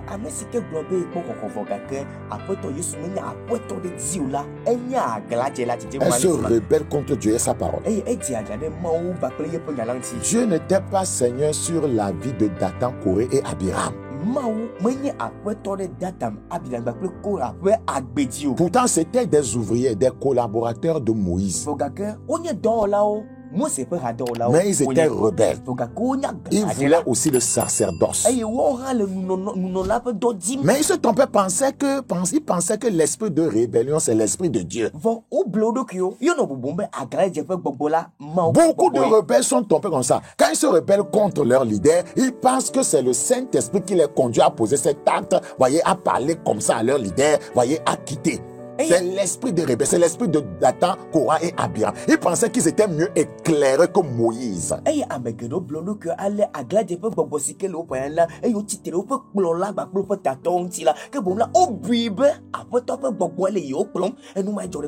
Ils ne savent pas que c'est un esprit, la rébellion est un esprit. L'esprit de rébellion a remplacé le Saint-Esprit dans plusieurs vies. Et c'est que ce sont des gens qui pensent toujours que c'est eux qui ont raison.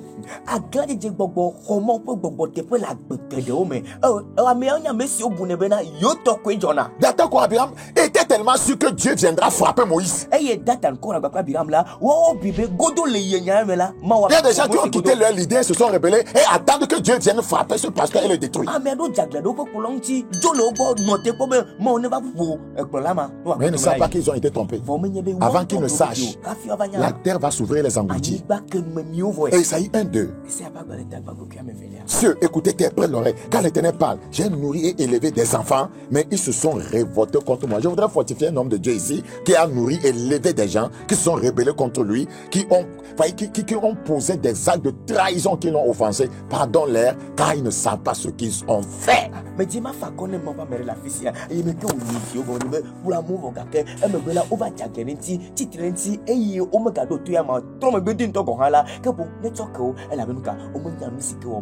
Quand les gens se rebellent contre Dieu lui-même, et vous, un homme, pourquoi on ne va pas se rebeller contre vous?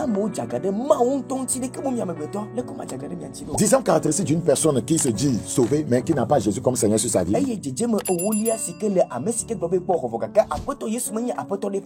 sont des gens qui rejettent les conseils scripturaires. Proverbe chapitre 1, le verset 22. 25. Voilà, puisque vous rejetez mes conseils. Donc, ce sont des gens qui rejettent les conseils scripturels. 11e caractéristique des gens, voyez, qui se disent sauvés mais qui n'ont pas Jésus comme Seigneur sur leur vie. Ce sont des gens incorrigibles. Quelqu'un qui n'aime pas la correction, c'est quelqu'un qui ne changera jamais.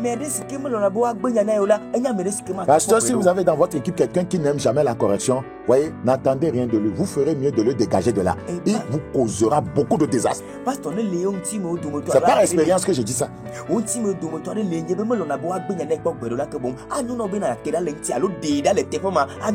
Judas était incorrigible, c'est lui qui va trahir son maître.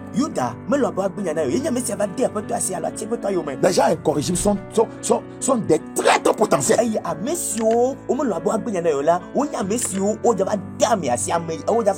la parole de Dieu ne peut pas te corriger, donc Jésus n'est pas Seigneur sur ta vie.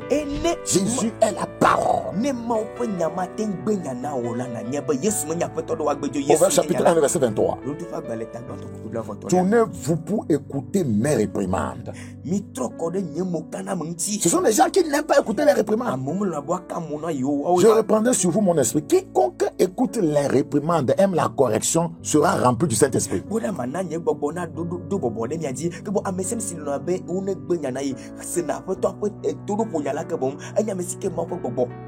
Le verset 30, parce qu'ils n'ont point aimé mes conseils et qui ont dédaigné toutes mes réprimandes. Non, ils dédaignent ça. Ils vont avoir un air de dédain.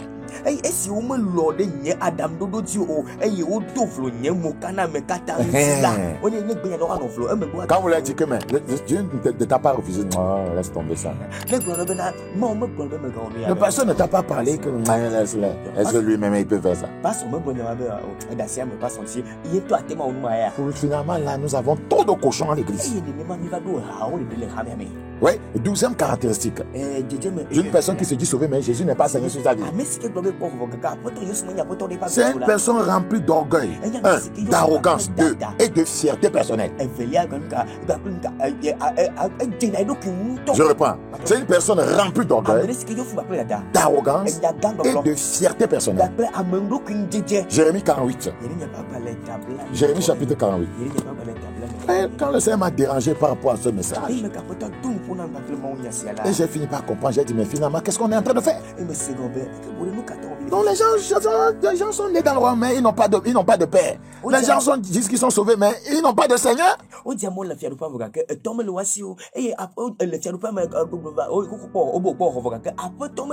C'est pourquoi vous voyez, le Seigneur a bien dit là. Vous voyez que celui qui pêche est du diable. Ça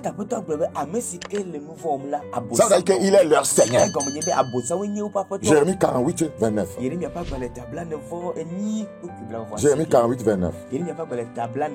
Une personne qui se dit sauvée, mais dont Jésus n'a pas mis sur sa vie, elle est orgueilleuse, arrogante et elle a une fierté personnelle.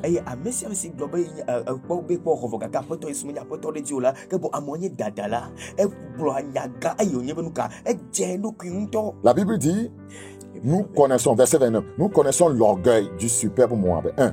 Sa hauteur. 2. Sa fierté. 3. Son arrogance et son cœur altier.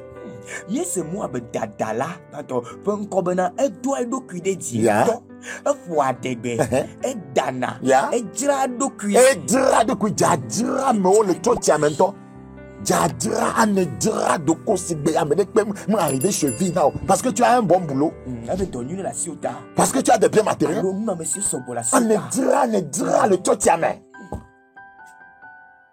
On n'a pas appris Jésus qui dit qu'il est doué, humble de cœur. 13e caractéristique d'une personne qui se dit sauvée mais qui n'a pas Jésus comme Seigneur. C'est une personne qui fait la promotion des barrières dénominationnelles. Ils ne reconnaissent pas les autres hommes de Dieu. Ils pensent que c'est eux seulement. C'est leur assemblée seulement. Mais les autres sont mauvais. Je n'aime pas les barrières dénominationnelles. La Bible dit que nous sommes un corps. Nous sommes membres les uns des autres. On ne veut pas entendre l'autre. On ne veut pas s'approcher de l'autre. On ne veut pas lire ça, ce qu'il a écrit. Quand Dieu sait que c'est vrai, que la personne est dans la vérité, je ne parle pas de faux. Et les pasteurs vont faire la promotion en disant n'écoutez pas ça, mais ça sait bien qu'il est vrai. Nous ne sommes pas en compétition dans le royaume. Nous sommes en compétition contre les desseins de Dieu dans nos vies. Et pasteur quand on donne dit faut on y a bien te peut on malo o mi bakle ma balo mi ga de gugun to go o faut on y a bien te peut on y et là mi me le kam temple mi no le fiero pour la moga que ni le kam temple de et dodo si que maudo pour mi pas beti me baba me. Ouais, j'avais distribué quelques-uns de mes livres, voyez, à l'intérieur du pays. Je ne veux pas appeler la contrée. Ouais, les pasteurs, leur association là-bas, ils ont vu le livre qui parle de la sainteté totale. Voyez, ils ont vu l'église et la sainteté, voyez, extérieure. Ils ont dit, si les fidèles voyaient ça là, ça ne va pas nous arranger. Et c'est un d'entre eux qui est venu me dire, Aye, mais de joie pour nous, nous toi de mais il va mania balé la fima à balé si peu taillé nous car ramé peu coconnier le gota. Aye, il me coupe t'attends de moteur de capoué là baba. N'est ni me ramé vieux seulement la balé si là. On me calme bien ramé vago. Ma de yodio. La Bible dit, Romains 12, que nous n'avons pas lu en éveil. La Bible dit, Romains 12, le verset 5. Ainsi, nous qui sommes plusieurs, nous formons un seul corps en Christ. Et nous sommes tous membres les uns des autres. Nous sommes membres les uns des autres. Nous sommes membres les uns des autres. Pourquoi on ne reconnaît pas l'autre comme un homme de Dieu. On ne reconnaît pas. J'ai été touché par un homme de Dieu qui a pris l'avion depuis l'extérieur pour descendre ici. Parce qu'il m'a vu par satellite sur RDTS et il est venu. Voyez, pour s'entretenir avec moi. Ils sont trop touchés par ces enseignements-là, qui ne savent pas qu'il y a encore des enseignements comme ça.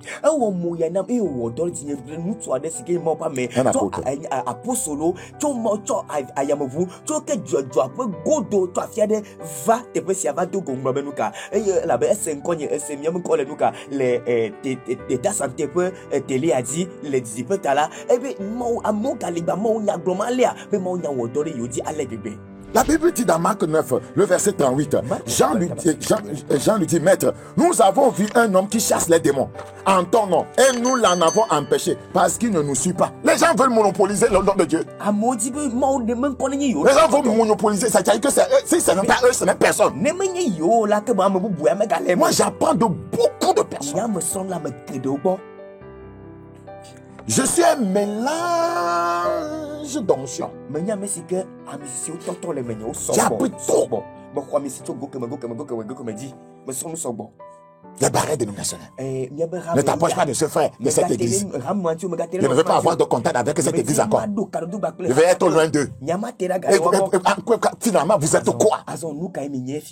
Qu'est-ce que c'est que ça? C'est la vie chrétienne, ça? C'est quoi on est en train de faire même? Quel désordre ça? Jésus n'est pas Seigneur sur ta vie. C'est le seul croyant né de nouveau.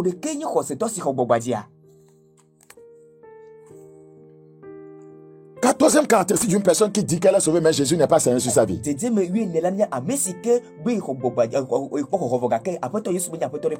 Cette catégorie-là, ça regroupe plusieurs personnes. Ce sont des gens qui se souillent sexuellement. Ils ne savent pas que leur corps est le temple du Saint-Esprit. Ils ne savent pas que Jésus doit être Seigneur sur leur corps. Ils vivent dans la fornication, l'adultère, la masturbation, la pornographie. Regarde les sextapes.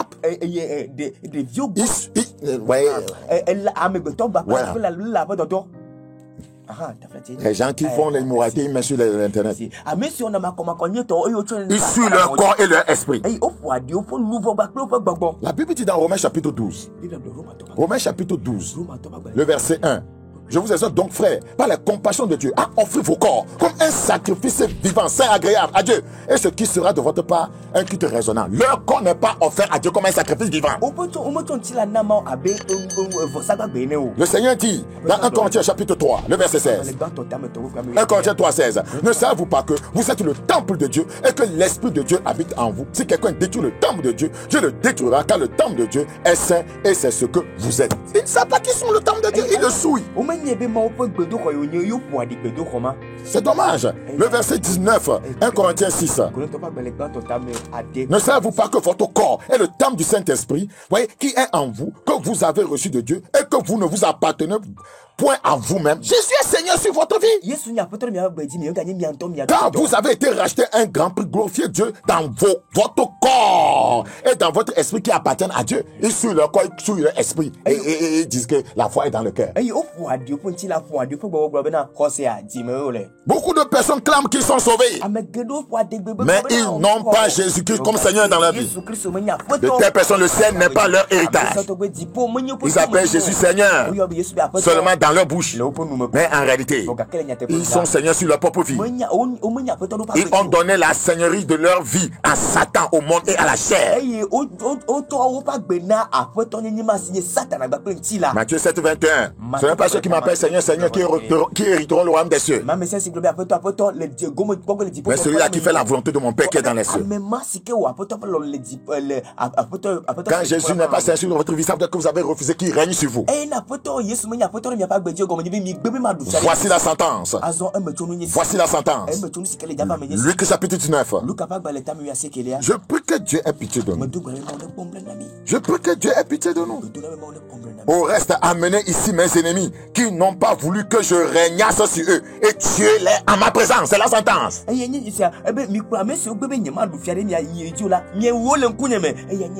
Luc 12, 47. Luc chapitre 12, le verset 47. Le serviteur qui ayant connu la volonté de son maître n'a rien préparé et n'a pas agi selon sa volonté sera battu d'un grand nombre de coups.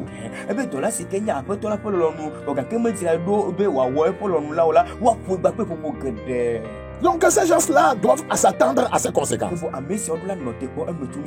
Je prie que Dieu nous aide à comprendre ces choses. Je prie que Dieu nous aide. Dieu ne donnera pas, n'aime pas qu'on donne sa gloire à un autre. Il ne peut pas vous sauver et après vous faites de quelqu'un d'autre Seigneur sur votre vie. Il dit, voyez dans Ésaïe 48, 11, Ésaïe chapitre 48, verset 11. C'est pour l'amour de moi que je veux agir. Car comment mon nom serait-il profané? Je ne donnerai pas ma gloire à un autre. Et ta parole a été semée. Qu'elle pousse les uns et les autres à faire de toi non seulement leur sauveur, mais leur Seigneur et Maître.